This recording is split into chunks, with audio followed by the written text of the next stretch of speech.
What were the key terms of the Treaty of Fontainebleau, 1814? Have you ever wondered how one treaty could change the course of a nation? The Treaty of Fontainebleau, signed on April 11th in the year 1814, did just that. This agreement marked the end of Napoleon Bonaparte's rule as Emperor of the French and arranged for his exile to the island of Elba. The treaty consisted of 21 articles that outlined the conditions agreed upon by Napoleon and the Allied powers of Austria, Russia, and Prussia. One of the key terms was that Napoleon lost all his powers as the ruler of the French Empire. However, he and his wife, Marie-Louise, were allowed to keep their titles of Emperor and Empress. This was a significant concession, as it maintained a semblance of dignity for the fallen leader. Another important aspect of the treaty was that all of Napoleon's successors and family members were explicitly forbidden from ever gaining power in France again. This was a clear move to prevent any future Bonapartist rule. The island of Elba was designated as a separate principality under Napoleon's control.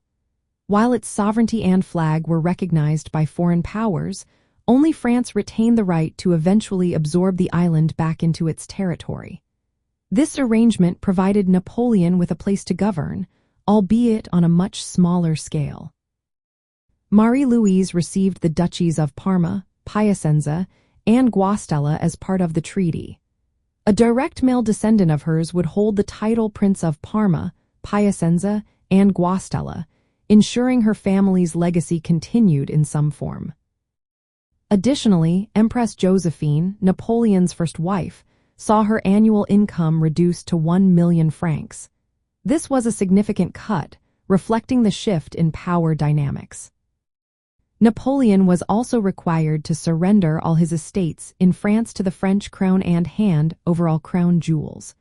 This ensured that the French crown regained control over its possessions.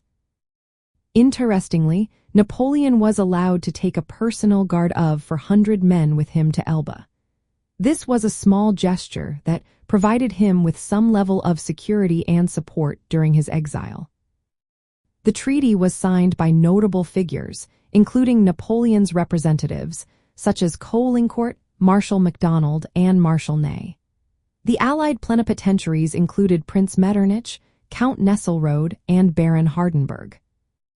In essence, the Treaty of Fontainebleau ended Napoleon's imperial reign by stripping him of his governing authority, arranging his exile with a degree of sovereignty on Elba, and redistributing certain territories and titles within his family. It also secured the restoration of the French crown's possessions while limiting the Bonaparte family's future political power in France. This treaty was a key event in European history, shaping the continent's political landscape for years to come.